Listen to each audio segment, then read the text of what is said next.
Hello everyone, welcome back to my YouTube channel. If it is your first time here, welcome babes. If it is not your first time here, hey boo, hey babe, glad to have you back.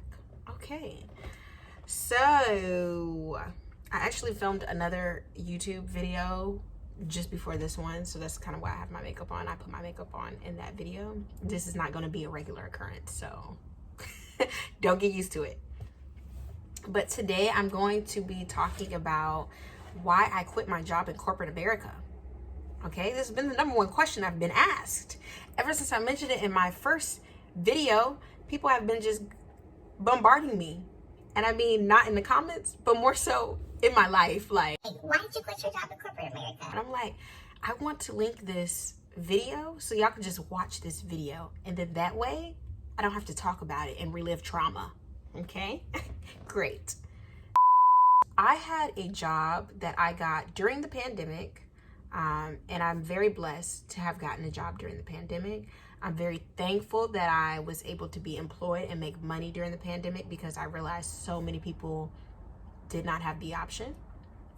But I feel very blessed that I did, and I am grateful that I was able to work at this company. Even though I had some experiences, I'm still grateful. And I just want to put that out there before I go into detail. Now, I cannot say the actual company that I worked for because I did sign some ironclad NDAs, okay? I did sign that. So I can't say the company that I worked for, but it is a very huge company. And our CEO is a very active person. That's what I'll just say. I'm trying to think of any other clues that I can kind of give you. When people hear that I worked for them, they're like, oh my gosh, like, what? You work for them? And then I have to tell them that it's not cracked up to all it. It's not all cracked up to what it's not cracked up to what it should be. It's not what it is. I worked for this company for almost a year and a half. And in this particular company, that's like 5 years because the turnover rate is so high. It's like insanely high. Like people get hired and then they quit within like 90 days. So for you to make it a year and a half, you've been there like 5 years at this point. I got the job in 2020 and I was very excited to work here because, like I said, it's a place that has a very exciting presence. Both the company and the CEO, and then the customers are really excited about the products that we sell.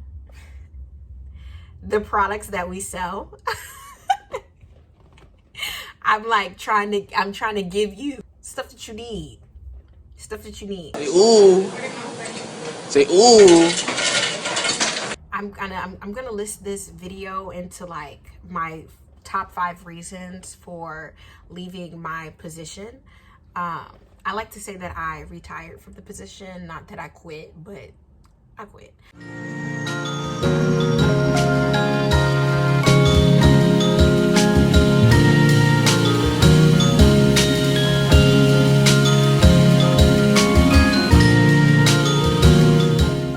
My first reason on quitting is probably, you can already guess. It was not my dream. It was not my dream to work there. I did not have a passion to do that type of work. Matter of fact, I did not even have any knowledge of doing that specific type of work before I was in the position. The way that the position was kind of marketed to me was that I was going to be doing, kind of like receptionist working like front of house and making appointments and helping customers and doing just basically that type of stuff. However, what I was actually doing was a lot of other things that I had not initially signed up for. So I had to do a lot of studying. I went through like a week training that the company put me through, but that was not enough.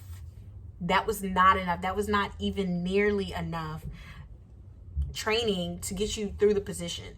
quite frankly, I was literally like a fish out of water trying to make it on dry land. Like, it just wasn't working. I was literally flapping around for like the first month on the job, and people weren't that forgiving about it. Like, my mistakes were big. And so by the time that I had left the company, I had knowledge of just automotives in general, and specifically the products that we sell.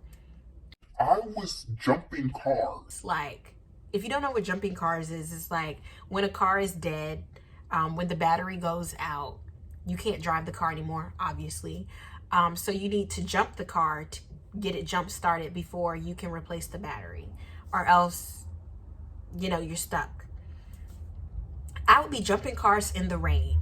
I literally, they were like, we have a dead car out front. Like, Ayana, can you go jump in and pull it out around back? And I would go out. You guys, this car has been honking like that on and off for like a good chunk of time. Back to what I was saying. So I would go and jump the car in the rain. They'd be like, Ayana, we need you out back. I would be grabbing the battery pack, running in the rain to the tow truck driver, jump in the car, like getting the hood open, getting behind the wheel, backing the thing up, and just like, I'm like moving, honey, just moving through stuff, jumping. I remember I had one time my manager, which I had like 3 managers, so like really, like, I want to say 4 managers during the time that I was there. That's how I have like 4 managers. So my last manager, he was like, I need you to put this car on the lift, and like crank the lift up. And like, I'm like, I am not trained for this type of work. Quite frankly, y'all can get sued, because like, I don't know what I'm doing. And if something gets damaged, then it's on me and it's on y'all, but primarily on me. Like, what? And so yeah, I would be doing all different types of stuff like that. Stuff that I had no business doing. Be back there by the tires. Like, I'm just like rolling out wheels. It was just like, at that point I was like, oh my gosh. And it just made things fall into perspective. One thing I can say is that it really put things into perspective about like, what do I actually want to do, and like, how am I going to get about pursuing my dreams? Because like, this ain't it.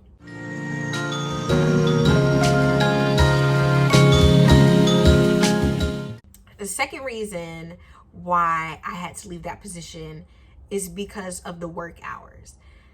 Originally, when I was hired, I was supposed to be working 4 days a week, like alternating each week. And it would be 4 to 5 days each and every week. Like, you get a day off, and I wasn't supposed to work weekends. And then the work hours would normally be 10-hour days, which I was okay with, because again, I wasn't going to work weekends, and I was going to get like either a Monday or a Tuesday off every other week. So I'm like, okay, that's cool. However, when I got there, that was not it. I was working Monday through Saturday, and our original slated hours would be 8 to 5. But when I show up at 7:55, I'm getting written up. Why? Because now you expect me to be there at 7:30, even though our work day starts at 8 a.m. You want me to be there at 7:30, and then you want to work me until 6 p.m. And what the company was doing is that they were asking employees to clock out and still work, so they wouldn't have to pay us overtime. And I'm thinking to myself, That's illegal. That's most definitely illegal. and so I remember one day in particular, I had told everyone that I needed to go somewhere after work, so I couldn't stay late. Like, I had to be out of there by 5. But there was a customer who needed my help, so I ended up staying till 5:30.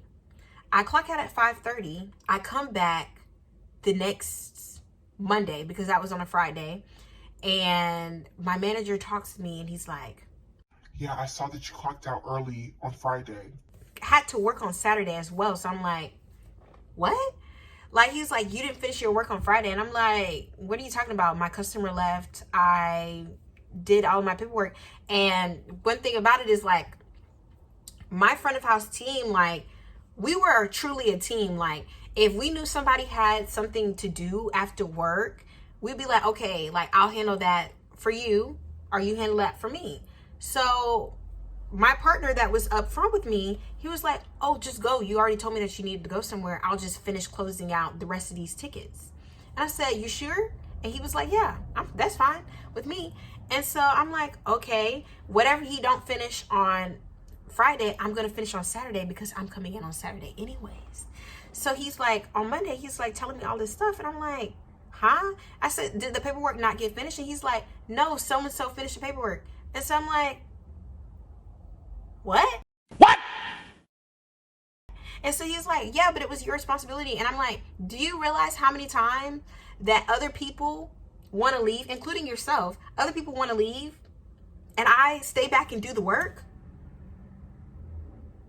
It's a lot, because my coworkers had kids. And so they're like, I need to pick my kid up from school, daycare, da-da-da-da. Can you stay? And I'm like, yeah. And I take one for the team because I don't have any kids.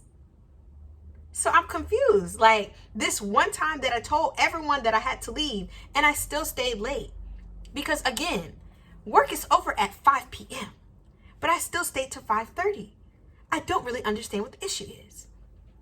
So again, I really had to do some self-evaluation and tell myself, why are we staying in this position? For the money, for the money, for the money, and for the stock.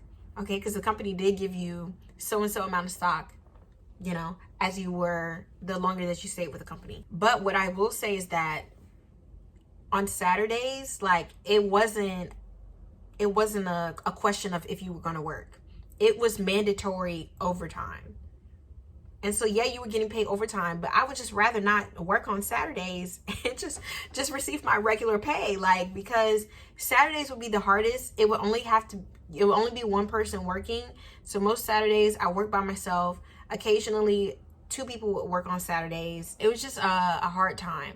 And then during end of quarter, we would have a bottom line, like, and so everybody would have to work. Sometimes we'd be there till like 7 o'clock.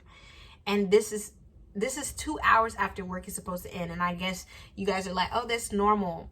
But not when they're telling you to clock out and still work. That's not normal, you guys. That's not normal. It's illegal.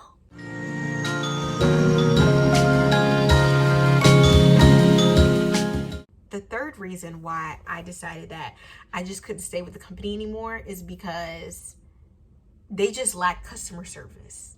Now, granted, I was in a customer service position because it was customer facing. And when you're in a customer service position, people come to you with complaints. Like, that's what happens. Like, it's just what happens.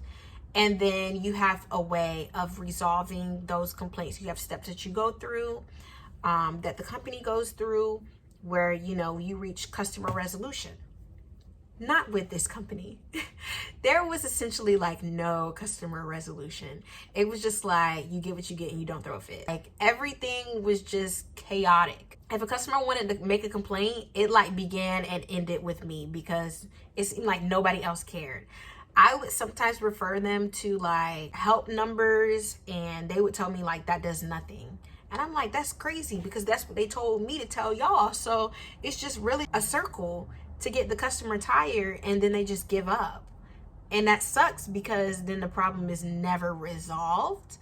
And then you just have unhappy customers with products. And it's like, it sucks for everyone. It sucks especially for me, because I'm the one that's getting yelled at. And there's nothing that I can do about it. And sometimes they would be like, can I speak with your manager? I'm like, do you really want to? You don't want to, girl. Girl, you don't want to. Because my manager would come out and he would be guns a-blazing. And one thing about my manager, he was a Libra.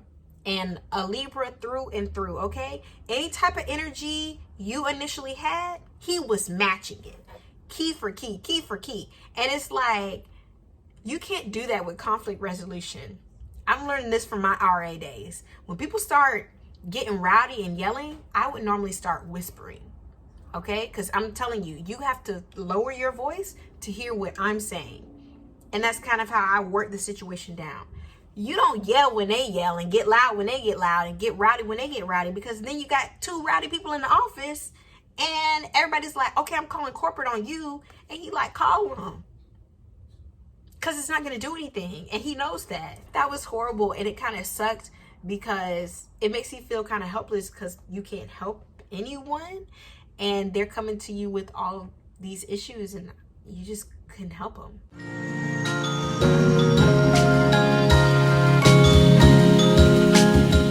And then that brings me it connects to my fourth reason why I had to leave the job. Well, all of this kind of connects to my fourth reason, the stress. The stress.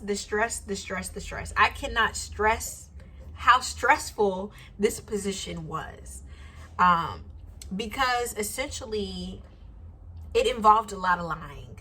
And I'm just not good with like lying to a bunch of people. But it involved a lot of like storytelling and going all the way around the truth, because the company wanted to keep like a lot of stuff secret and we couldn't share a lot of things with the customer. And we would just have to lie. And then on top of that, it was getting very stressful because my position kind of was deterrent on other people doing their jobs. And when the work didn't get done, it would kind of be up to me to like break off all the bad news to all the customers. And most of the time, they did not handle the bad news well. And so it just put a strain on me. But it also, I will say on the flip side, it also accelerated, I feel like my emotional intelligence of both myself and other people. During this time, I was also going to like therapy, and I was able to work out just a lot of things with this position, and specifically how to handle high stress situations. And so it gave me a lot of like training in that. So that's good. That's one great thing that, you know, transpired after all the drama.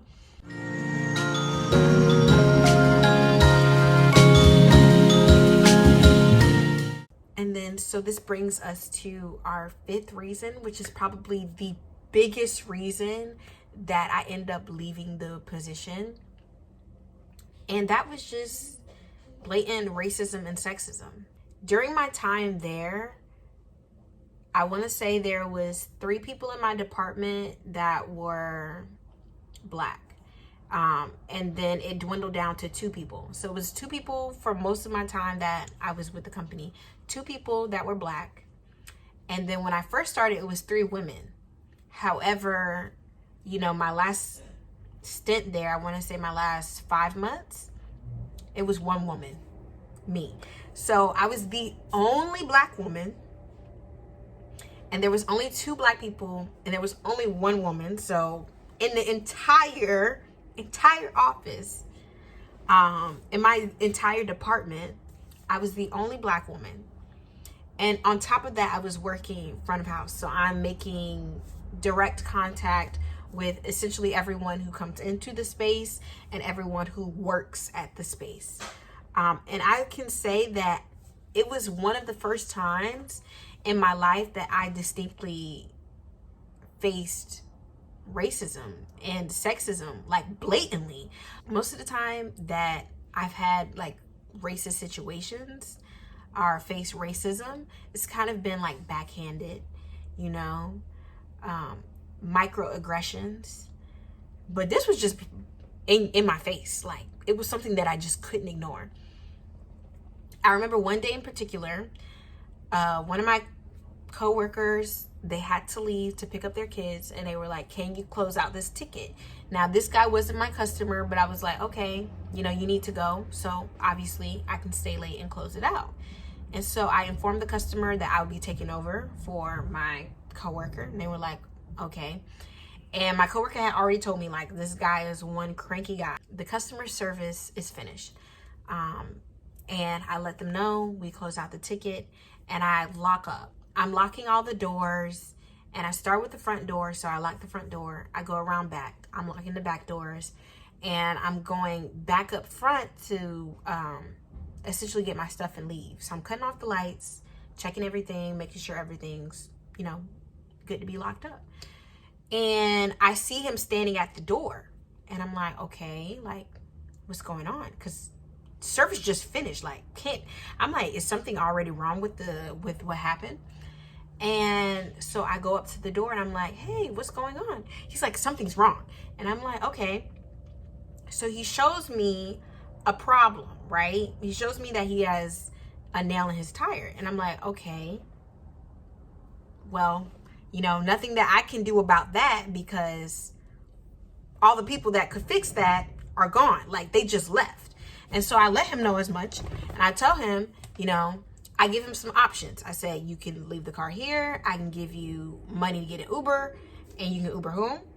Or I said, this is not in an area that's not safe, because by that time I had already, you know, acquired knowledge to know that, hey, this is not safe to drive on. This is safe to drive on, or this is okay to drive on. So I let him know this is okay. It's not going to cause a blowout. Like, you're good to drive home and drive back in the morning if you want, or you can leave it here. Or what we can do is that you go over there and we send somebody out to fix it at your home. He doesn't like any of these options. This man is like, no, you need to fix it now. And I'm like, there's no way that I can fix it now. I just told you, sir, that everybody's gone. And he goes from 0 to 100, and I want to say 3.5 seconds. Like, he starts yelling at me and just being very irate, belligerent. And at that time, I was like, you know what? I'm officially taking myself off the clock. I haven't clocked out yet, but I'm officially taking myself off the clock. I said, sir, I've given you the options. You don't like these options. I don't know what else to tell you. He takes out his phone and he's like, well, I'm going to, you know, take pictures of you and record you saying this stuff to me. And I'm like, no, sir, I do not consent to you recording anything of me or taking any photos of me. And I'm not okay with that. And he pulls out his phone and tries to proceed to do it anyways. So at this time, I was like, you know what? I'm just going to walk away. So I start walking away. And I'm walking across the parking lot and he starts following me. So at this point, like, he's yelling, he's cursing, he's doing all this stuff, right? And I'm like, I need to put some pep in myself. So I start walking faster. He starts walking faster. At this time, I just break out and run. And I'm running and he's running behind me. And you know what? I get to the door first. And I immediately turn around and lock the door behind me. And he's like jiggling the door handle, like banging on the door, trying to get in. And I'm like, at this point, I'm astounded. Like, I'm literally on the other side of the glass, like, because I can't believe what's going on right now. Like, you just went from 0 to 100. And so at this time, there's only one other person in the office. So I go and get them. He's a man, right? A white man at that. So I go and get him and I tell him what happened. And he's like, okay, let me go outside and talk with the guy and you need to come with me. And I'm like hell, I'm coming with you. Excuse my French, but I'm like, oh no, sir, I'm not going back outside. And he's like, yes, you need to come with me because if something happens to me, I need you to be a witness. And so I'm like, oh my gosh, you done got me now, because now I don't want anything to happen to you. So I'm like, oh, I gotta go with you. So I go outside with him. The man is like a completely different person. You guys, the man is like, oh, I just told her, you know, da da da da da, and blah blah blah blah blah, and I'm just talking like this, and I'm meek and I'm demure, and I'm just like, I'm just in need and I need help. And I'm looking at this man like, I am astounded, because I'm like, is this the same man? Is this the same man that just ran with trying to take videos of me and just ran after me and just, you know, King Kong'd on the door handle? Is this the same guy who's so, oh, I'm in need now? And I'm like, that's insane. And so I'm like, and he's like looking at me and I'm like, oh no, I gotta get out of here. And so finally, like, the other guy, that my coworker, gets the guy to leave. And so I'm like shaking, you guys, like I'm shaking. And so finally I get, myself calmed enough to drive home. And I drove home on complete autopilot. Like I don't remember the drive home. I just got home and I remember like telling my mom and just immediately breaking down and crying, because I'm like, that freaked me out. Like I was so scared that he was going to do something to me, like do bodily harm to me. The man was enraged. And immediately that night, she's like, you're not going back to work tomorrow.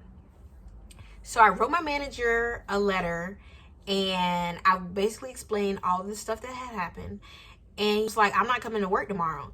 And they were, oh, if you don't come into work tomorrow, you need to be on like leave or else an occurrence. And I'm like, that's crazy. Like, I can't take an emotional day because that just happened.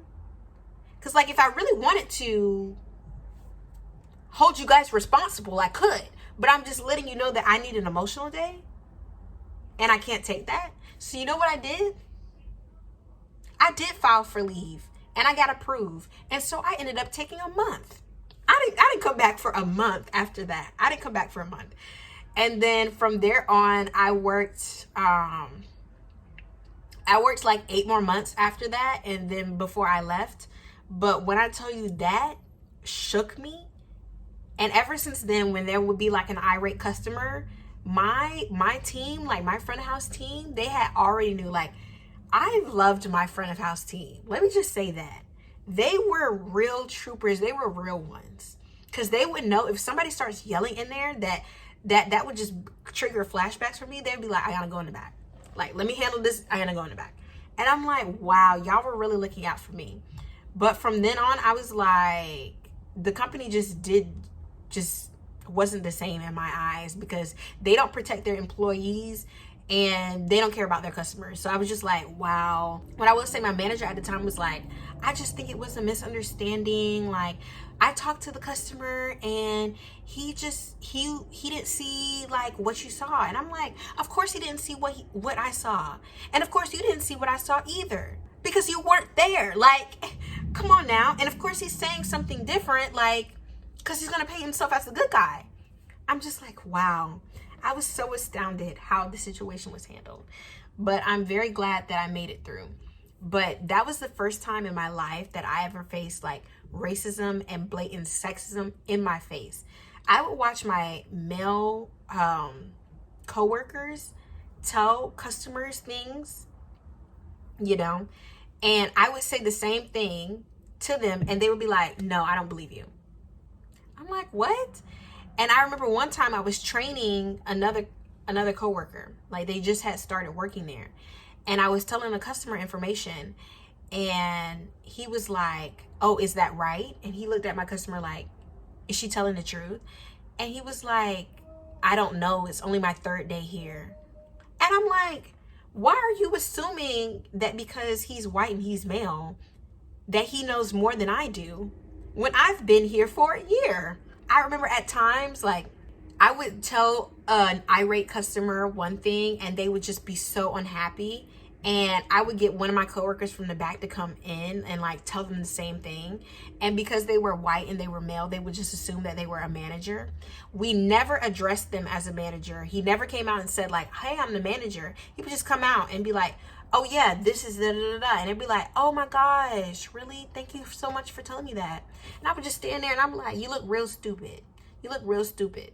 Because he's not even a manager. That was my experience working in corporate America. I say all this to say, I'm very grateful for my time working for the company and very grateful for the position that it set me in to chase my dreams.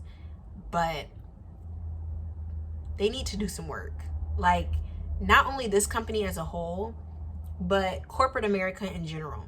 It's too many times that I hear stories like mine.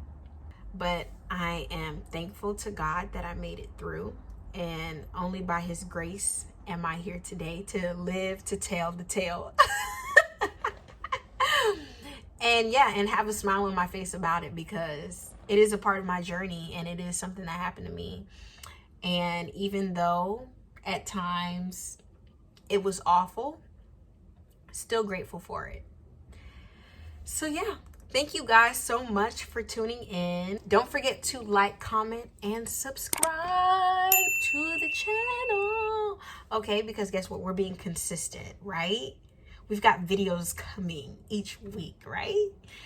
Okay, you guys, have an awesome day. Bye.